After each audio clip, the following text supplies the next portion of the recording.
Hello students, class 9th के math के lecture में आपका स्वागत है। आज हम एक्सरसाइज 6.1 का पार्ट 2 लेकर प्रस्तुत हुए हैं, जिसमें हम क्वेश्चन नंबर 4, 5 और 6 को करेंगे।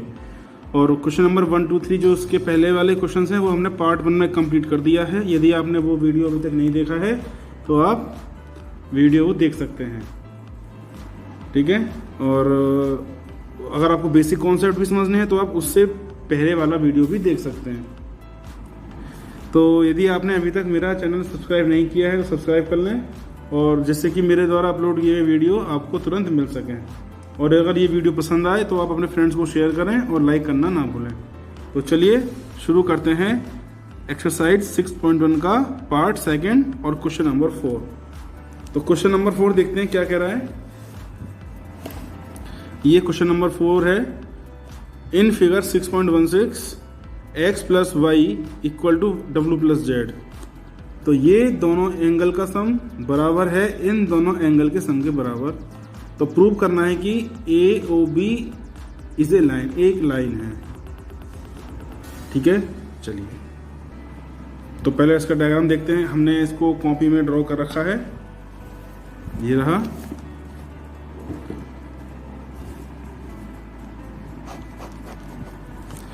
तो गिवन यहाँ पे ये क्या है, ये गिवन है x plus Y equal to Z plus W. और प्रूव क्या करना है कि x plus Y equal to Z plus W equal to 180 degree. तो जब 180 होगा तभी तो ये लाइन बनेगी पूरी। आप चाहे नीचे वाला 180 देख लो या ऊपर वाला 180 देख लो, जब 180 होगा तभी तो ए और बी क्या होंगे, अपोजिट डायरेक्शन में होंगे। क्लियर। तो चलिए देखते हैं कैसे होगा। तो पहले आप ये डायग्राम ड्रॉ करेंगे। अब देखिए, अगर मैं यहां से चलूं और वापस यहीं पे आ जाऊं तो 360 बनेगा नहीं बनेगा एंगल। या यहां से चलूं वापस एक चक्कर लगा के यहाँ पे आ जाऊं तो एंगल कितने डिग्री का बनेगा, 360 का बनेगा। तो 360 का मतलब क्या हुआ, इन चारों एंगल का सम 360 होगा नहीं होगा, ठीक है। तो चलिए तो हम क्या ले सकते हैं, x plus Y plus Z plus W equal to 360 degree. तो यहां पर आप एक लाइन लिख लेंगे जो मैं बोल रहा हूं। आप लिखेंगे इसमें एक बिंदु के चारों तरफ के कोणों का योग 360 डिग्री होता है। ये आप लिख लेंगे, जो मैंने समझाया ना वो आप ये लाइन लिखेंगे, इस लाइन का सेंटेंस। एक बिंदु के चारों ओर बने सभी कोणों का योग कितने डिग्री होता है, 360 होता है।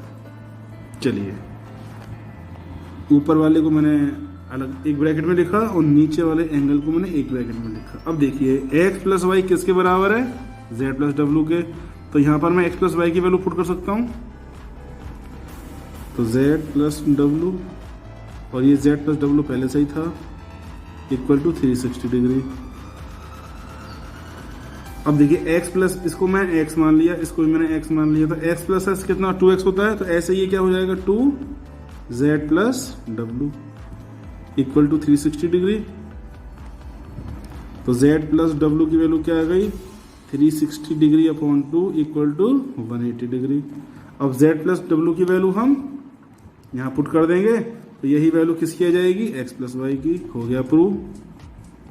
तो अगर x प्लस वाई बराबर 180 डिग्री हो जाए तो समझिए कि प्रूव हो चुका है कि ये लाइन, जो भी इसका नाम है, वो एक रेखा होगी, लाइन होगी।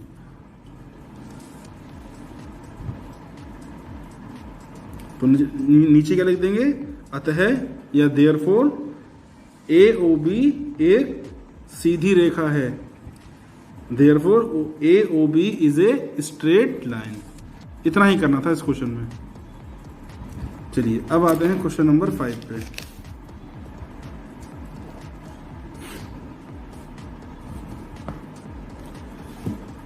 तो क्वेश्चन नंबर 5 का डायग्राम देखते हैं, उसकी क्वेश्चन पढ़ते हैं। इन फिगर 6.17 ये पी ओ क्यू एक लाइन है, तो ये अच्छा डायग्राम दिया हुआ है, पी ओ क्यू एक लाइन है, रे ओ आर, ये जो ओ आर है ये परपेंडिकुलर है लाइन पी क्यू के, ये जो इस लाइन के परपेंडिकुलर है ओ आर, ठीक है। एक दूसरी रे है ओ एस, ये रही, जो line between rays O P and O R, तो जो ओ एस है वो ओ पी और ओ आर के बीच में आ रहा है, तो ओ पी ओ आर के बीच में ओ एस आ गया। तो प्रूव करना है कि angle R O S equal to 1/2 into angle Q O S minus angle P O S. तो पहले इसका डायग्राम ड्रॉ करते हैं क्वेश्चन नंबर 4 की तरह। तो ये हमने लाइनें ड्रॉ कर दी हैं, इस पॉइंट का नाम है O, इस पॉइंट का नाम है P और इस पॉइंट का नाम है Q, और ये हमारी रे है OS और ये रो है हमारी OR। तो OP OR जो है वो POQ के परपेंडिकुलर है, ऐसा दिया हुआ है, तो हमने ये साइन बना दिया, ठीक है। तो हमें प्रूव क्या करना है,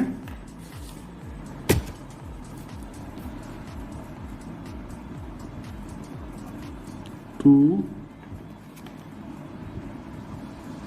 प्रूव क्या था, angle R O S equal to 1/2 of angle Q O S minus angle P O S, ये प्रूव करना है हमें। तो देखिए, अगर ये 90 है तो ये भी 90 होगा, नहीं होगा, तो 90 + 90 180 हो गया। तो मैं क्या लिख सकता हूँ, solution angle Q O R equal to angle R O P, क्योंकि दोनों 90 हैं तो आपस में बराबर होंगे, ठीक। अब देखिए, अब मैं इस पी किसको, आर ओ पी को, ये एंगल प्लस ये एंगल ऐसे फॉर्म में लिख सकता हूं। चलिए पहले इसको देखते हैं। तो मैंने एंगल आर ओ पी को तोड़ा दो एंगल्स में, एक तो है एंगल आर ओ एस और एक एंगल है एस ओ पी। अब क्यू ओ आर को देखते हैं। तो क्यू ओ आर को अगर मैं देखूं, क्यू ओ आर कौन सा है, ये वाला। अगर मैं यहां से यहां तक एंगल लेके चलूं तो ये पूरा एंगल ये और इससे मिलके बना है। तो ये जो मैं काम लिखने जा रहा हूं ये रफ है, ठीक है। तो angle S O Q equal to angle S O R plus angle R O Q. मुझे क्यू ओ आर की वैल्यू निकालनी है इसकी, तो इसको उठा के मैं इधर ले जाऊं, angle S O Q minus angle S O R equal to angle Q O R या आर ओ क्यू एक ही बात है, जो मैं क्यू ओ आर लिख देता हूं, बस ओ बीच में होना चाहिए। ये वाली पहली और लास्ट की अल्फ़ाबेट्स एक्सचेंज हो सकते हैं, ठीक है। अब इस क्यू ओ आर की वैल्यू को यहाँ पुट कर देते हैं, angle S O Q minus angle S O R. अब इसको उठा के मैं इधर लाऊंगा तो माइनस का हो जाएगा, और तो ये तो इधर की तरफ आएगा, और angle S O R minus का है, जब ये इधर आएगा तो ये प्लस का हो जाएगा। तो angle S O Q minus angle S O P equal to angle R O S plus angle S O R. तो आर ओ एस एक ही चीज़ है, आगे पीछे तो हो गए। तो ये क्या हो जाएगा, अब तो मैंने लिखा angle S O Q minus angle S O P equal to 2 angle R O S. तो एंगल आर ओ एस क्या हो गया, 1/2 angle S O Q minus angle S O P, hence prove, यही प्रूव करना था।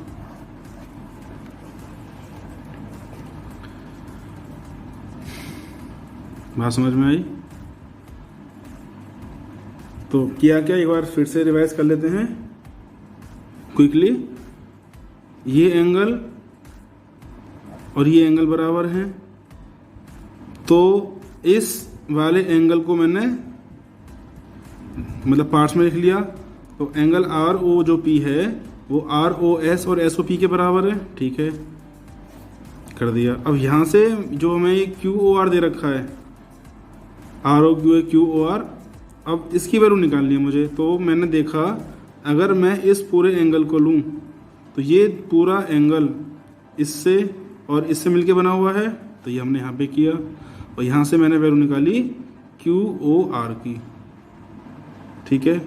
इस value को मैंने यहाँ पुट किया, आ गया। बाकी फिर आपको बताइए क्या करना है। चलिए जी, अब लास्ट क्वेश्चन इस वीडियो का भी और इस एक्सरसाइज का भी, तो देख लेते हैं क्या कह रहा है।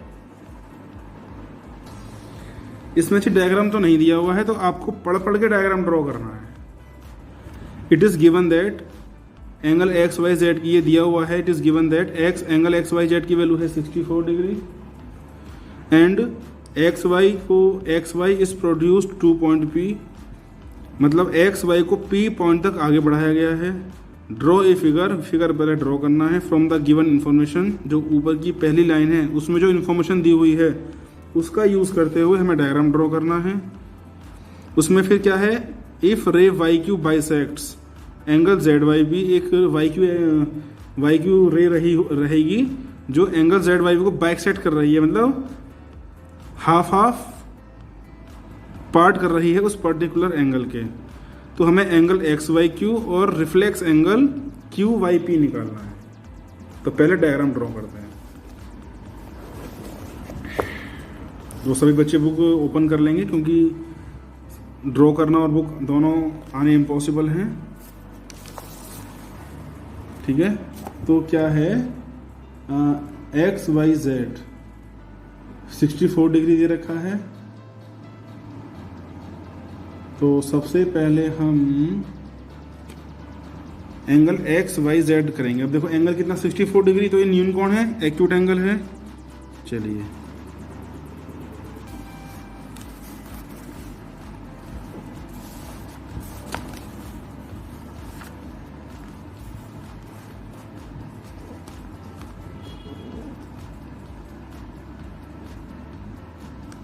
ये एंगल हो गया 64 डिग्री, ये पॉइंट रहेगा y, ये पॉइंट रहेगा x और ये पॉइंट हो गया z। और आई कह रहा है X Y is produced 2 point p, इस एक्स वाई को p पॉइंट तक बढ़ाया गया है, ये हो गया point p।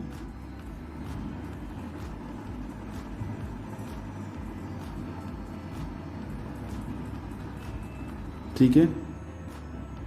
If ray Y Q bisects angle Z Y P, अब देखो जेड वाई पी कहाँ है जी, जेड वाई पी ये है नीचे वाला हिस्सा, ये इस एंगल को वाई क्यू है एक रे,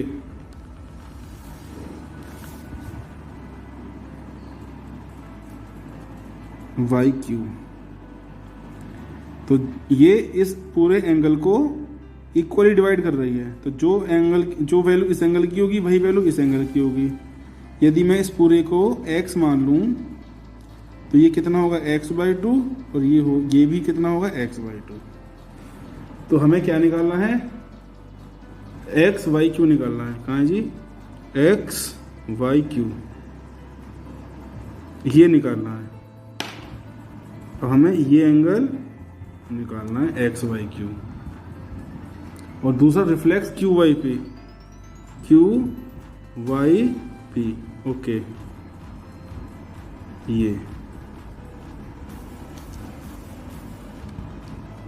तो वही है, अगर 360 में से मैं इतना है एंगल घटा दूं तो मुझे इस पर रिफ्लेक्स की मिल जाएगी वैल्यू। चलिए तो जरा ध्यान से देखिए, अब मैं रफली इसको ड्रॉ करूँगा नीचे की तरफ। ये तो क्वेश्चन के हिसाब से था,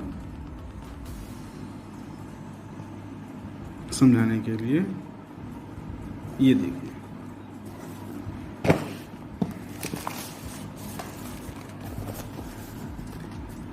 ये दे रखा है कितना, 64 डिग्री। ये मैंने क्या मान लिया, θ/2 मान लिया। ये भी θ/2 मान लिया। इसका हम नाम y था, इसका नाम z था, इसका नाम x था और इसका नाम p है और ये q। ठीक है, चलिए जब ध्यान से देखिए। हाँ जी, बन गया लीनियर पेयर। तो ये प्लस ये इक्वल टू 180 डिग्री होगा। चलिए लिख देते हैं। ये θ/2 क्यों लिखा, ये पूरा मैंने थीटा मान लिया। अब ये दे रखा है वाई क्यू जो है एंगल जेड वाई पी को बाइसेक्ट कर रहा है। तो जब ये पूरा थीटा है तो ये θ/2 होंगे, नहीं होंगे, बस इतना ही बहुत है। तो θ/2 प्लस 64 इक्वल टू 180 डिग्री। तो θ/2 प्लस θ/2 थीटा हो गया इक्वल टू 180 माइनस 64। ये 64 इधर गया तो माइनस का हो जाएगा, तो घटा 10 में से 4 गया 6, यहाँ बचा 7 में से 6 गए 1। तो थीटा की वैल्यू आई है 116 डिग्री। तो अपने को मिल गया x/q। अब जितना ये होगा x/q, हाँ जी,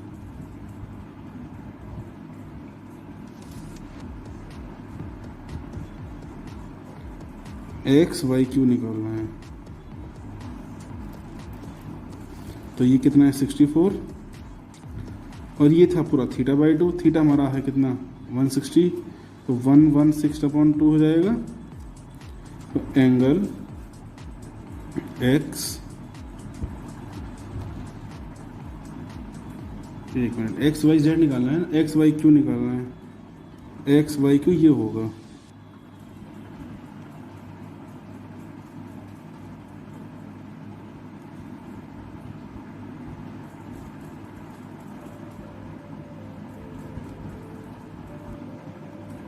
सॉरी ये रिफ्लेक्स x/q होगा। ये जो होगा ना ये रिफ्लेक्स होगा, लेकिन यहाँ पर रिफ्लेक्स वर्ड तो आ नहीं रहा। रिफ्लेक्स तो है, तो ये दूसरा है QYP। तो ये एंगल आपका ये होगा x y और q।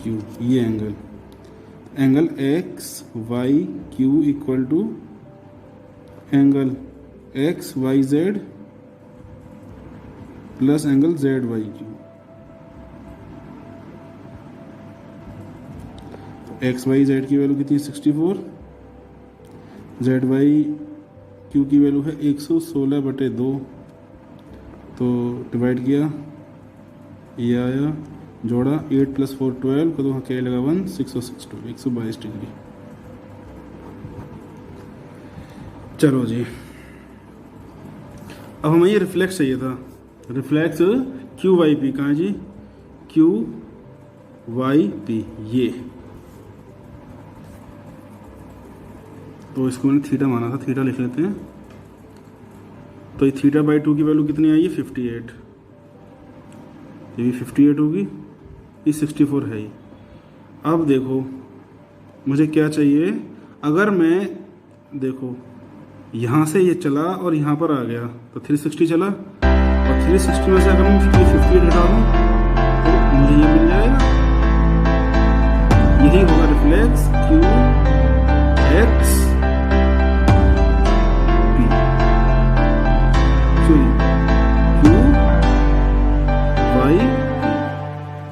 QYP ये पूरा ये Q से Y से एंगल Q रिफ्लेक्स लिखना पड़ेगा प्रतिवर्ती QYP इक्वल टू 360 माइनस 58। टेन साइड या 2 5 0 300 2।